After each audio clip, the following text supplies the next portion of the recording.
नमस्कार साथियों, आप सब जानते हैं कि वीडियो के माध्यम से हम आपके साथ कानूनों की जानकारी साझा करते हैं ताकि वो कानूनों की और कानूनी प्रावधानों की जानकारी जीवन में कहीं ना कहीं आपके काम आए। आज के इस वीडियो में भी एक बड़ी महत्वपूर्ण जानकारी आपके साथ साझा करेंगे। अनेक साथियों ने मोबाइल फोन के माध्यम से और व्हाट्सएप के माध्यम से हमसे जानना चाहा कि क्या मौजूदा समय में सरकार ने जो मालिकाना हक देने की बात थी ढोलीदार, बुटमीदार, मुकर्रीदार, काश्तकार और आबादकार लोगों को, वो मालिकाना हक दे दिया। और हाई कोर्ट का भी एक निर्णय, एक न्यूज़पेपर की क्लिपिंग कटिंग जो कोशिश रहेगी कि आपको वीडियो में भी नजर आए और मैं कमेंट बॉक्स में भी डाल दूंगा कि उसके माध्यम से ये सवाल उठाया जा रहा है कि हाई कोर्ट ने फैसला जो किसानों के हक में कर दिया और यह कहा कि प्रशासनिक आदेशों से जमीन की जो मालिकाना हक है एक तरफा से वो सरकार बदल नहीं सकती। वैसे इस विषय पर हमने पहले विस्तार से वीडियो बनाया हुआ है, वो भी कमेंट बॉक्स में डालने की उसका जो लिंक है मेरा प्रयास रहेगा मैं डाल दूंगा। लेकिन आज क्योंकि अनेक साथियों ने बार बार ये पूछा कि मालिकाना हक देने के मामले में मौजूदा स्थिति क्या है और बार बार आप फोन उसके बारे में करते रहते हैं, व्हाट्सएप मैसेज करते रहते हैं, ताकि संशय ना रहे, कोई किसी तरह का वो ना रहे, आपको जानकारी स्पष्ट मिले और सबको वीडियो के माध्यम से मिले। आपसे यह आग्रह भी रहेगा कि इस वीडियो को आप सभी साथियों तक शेयर करें ताकि उनको जानकारी मिल जाए। और टेलीफोन के माध्यम से हर एक साथी से संपर्क करना संभव भी नहीं होता। अगर मैं न्यूज़पेपर की क्लिपिंग की कटिंग की बात करूं जो शेयर की जा रही है, जो मेरे पास भी अनेक साथियों ने भेजी, इसमें लिखा है कि प्रशासनिक निर्देश से स्वामिलात भूमि पंचायत की नहीं हो सकती। हाई कोर्ट स्वामिलात व जुमला भूमि को पंचायत में निहित करने के आदेश खारिज। अदालत ने कहा एक तरफा अनुमान से तय नहीं कर सकते कि भूमि स्वामिलात दे। ये न्यूज़पेपर की क्लिपिंग है, कटिंग है जो शेयर की जा रही है। और इसी तरह एक पत्र जो हरियाणा सरकार ने प्रशासनिक स्तर पर जारी किया सभी उपायुक्तों को डीसी के नाम, जो जुमला मालकान जो ढोलीदारों की जमीनें हैं उसके मुतल्लिक है। जुमला मुश्तरका मालकान से उस पत्र का तो खैर कोई लेना देना नहीं, उसके बारे में भी हमने पहले वीडियो में यह बता दिया कि ढोलीदारों को मौजूदा समय में कोई कानून में बदलाव नहीं आया। सरकार ने कोई मालिकाना हक जो ढोलीदार, बुटमीदार, मुकर्रीदार लोग थे, जो कार बेगार की जमीनें मिली, चाहे ब्राह्मणों को दान में जमीनें मिली, उनमें किसी को कोई मालिकाना हक नहीं मिला। कोई स्थिति में बदलाव नहीं आया, अभी स्थिति ज्यों की त्यों है।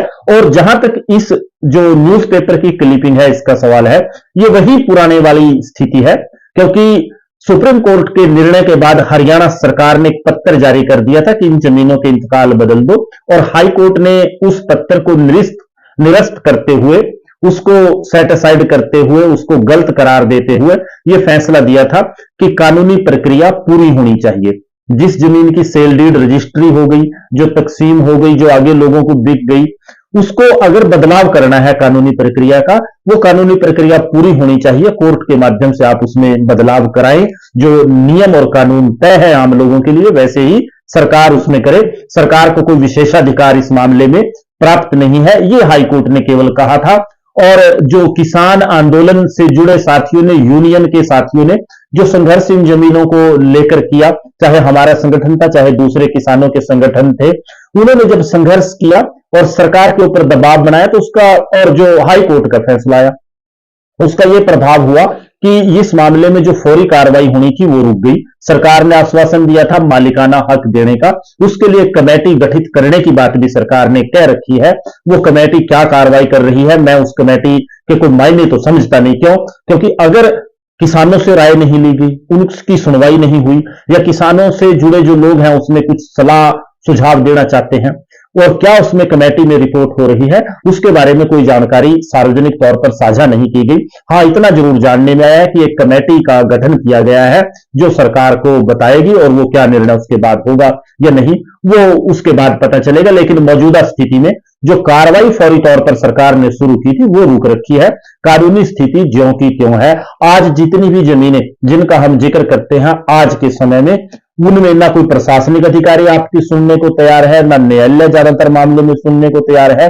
और आज की स्थिति में जब तक कानून नहीं बनाती सरकार, कानून नहीं बनता, ये जमीनें पंचायत में वेस्ट करती हैं। ये सबने समझ लेना चाहिए, क्योंकि सुप्रीम कोर्ट का फैसला है जिसमें हरियाणा सरकार के कानून को जायज बताया और हाई कोर्ट सुप्रीम कोर्ट के फैसले को बदल नहीं सकता। वो केवल एक सरकार का प्रशासनिक पत्र उसने खारिज किया था और ये कहा था कि ये कानूनी प्रक्रिया नहीं है कि एक पत्र से जमीनों को बदल दो। आप कानूनी प्रक्रिया जो इंतकाल बदलने की है, जो सेल डीड या रजिस्ट्री को सेट असाइड करने की है, और जो जमीनें तकसीम हो चुकी हैं उसको सेट असाइड करने की है, जो कब्जा वापस लेने की प्रक्रिया है, वो प्रक्रिया जो कानून में है वो आप अपनाएं, केवल पत्थर से काम नहीं चलेगा, इतना हाईकोर्ट ने कहा था।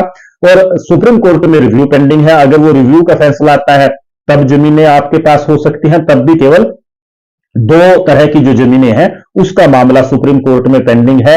वो है जुमला मालकान और मुश्तरका मालकान। दो तरह की जमीनों का वो मामला था जो 1991 का संशोधन था, वो दो तरह की जमीनों का है। लेकिन जमीनों की एक बड़ी कैटेगरी, एक बड़े लेवल का हरियाणा में जो मामला है जिसको हमने कानूनी लूट का नाम दिया, जो आजादी के बाद से, जब से पंचायतें बनी या 1961 से ये कानून बने, तब से आहिस्ता आहिस्ता उसमें शुरू जो लूट है जमीनों की, किसानों की, वो उसमें पूरा मामला शामिल है।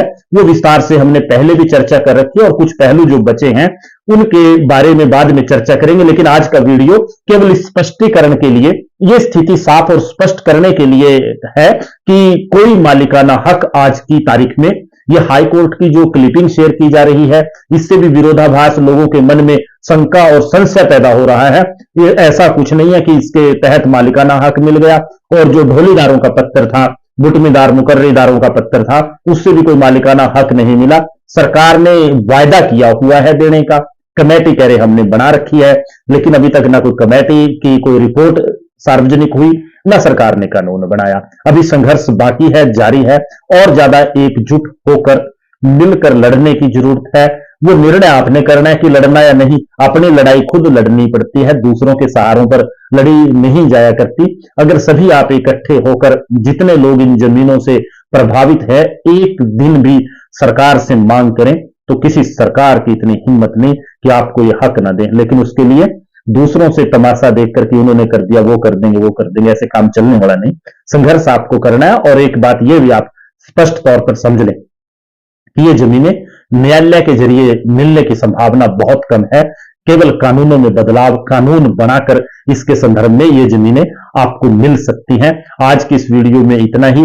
एक आग्रह आपसे रहता है कि जो वीडियो है उसको ज्यादा से ज्यादा साथियों तक शेयर करें ताकि ये जानकारी सब तक पहुंचे और सब जो संशय है, जो विरोधाभास पैदा हो रखा है, जो शंका है कि ये जमीनें मिल गई, नहीं मिलेंगी, क्या स्थिति है, वो सब की दूर हो कि आज की स्थिति ज्यों की त्यों है। अभी संघर्ष बाकी है, लड़ाई अभी जारी है।